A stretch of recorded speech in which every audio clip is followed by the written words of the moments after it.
భర్త చనిపోయి ఒంటరిగా ఉన్న మహిళకు చెందిన సాగు భూమిని ఆక్రమించుకునేందుకు ప్రయత్నిస్తూ కొందరు వ్యక్తులు తనను మానసిక ఇబ్బందులకు గురిచేస్తున్నారని ఓ గిరిజన మహిళా బాధితురాలు ఆవేదన వ్యక్తం చేశారు.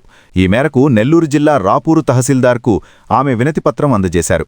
వివరాల్లోకి వెడితే నెల్లూరు జిల్లా రాపూరు గ్రామ పంచాయతీ పరిధిలోని ఎర్రచెరువు పక్కన సర్వే నంబర్ 1142/5 ఏలో సుమారు 3 ఎకరాల భూమిని తన భర్త తాళ్ల వెంకటేశ్వర్లు పేరిట ప్రభుత్వాన్నించి డి ఫారం పట్టా పొంది ఉన్నట్లు బాధితురాలు తెలిపారు.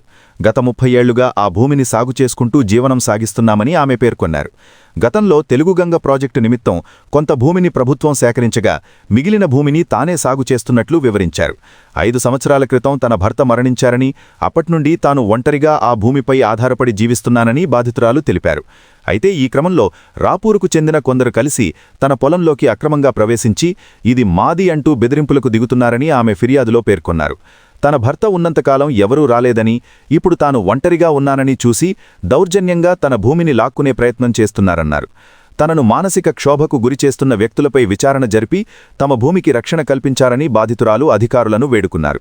ఈ వినతిపత్రాన్ని అందుకున్న తహసీల్దార్ కార్యాలయ ప్రతినిధి లక్ష్మీనరసింహం స్పందిస్తూ ఈ విషయంపై విచారణ జరిపి తగు న్యాయం చేస్తామని హామీ ఇచ్చారు.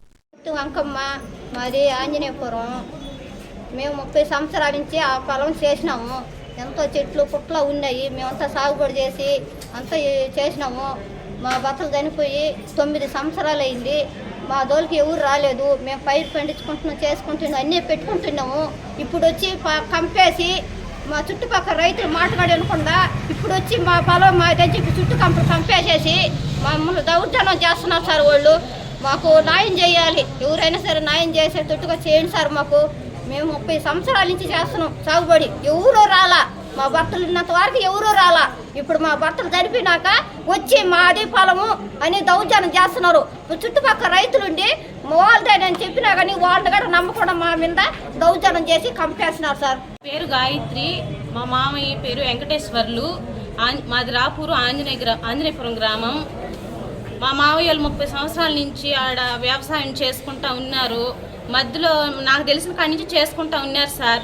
మధ్యలో ఎవరు వచ్చి ఇన్ని రోజుల నుంచి చేసుకుంటా ఉన్నా కానీ మధ్యలో వచ్చి ఎవరో కంపేసేసి మాది ఇది అని చెప్పి మధ్యలో వచ్చి మాట్లాడుతున్నారు. ఇన్ని సంవత్సరాల నుంచి చేసుకుంటా మేము ఉండి కూడా మాకు ఏమి లాభం, మీరు మధ్యలో వచ్చి దౌర్జన్యం చేస్తే ఎట్లాగా ఉంటుంది? అది మా పొట్టకాడ కూడి తిని మీరు ఎట్ట బతుకుతారు సార్? అందుకని మాకు ఏదో ఒక న్యాయం జరగాలి, అందుకని మాట్లాడుతున్నాం మేము.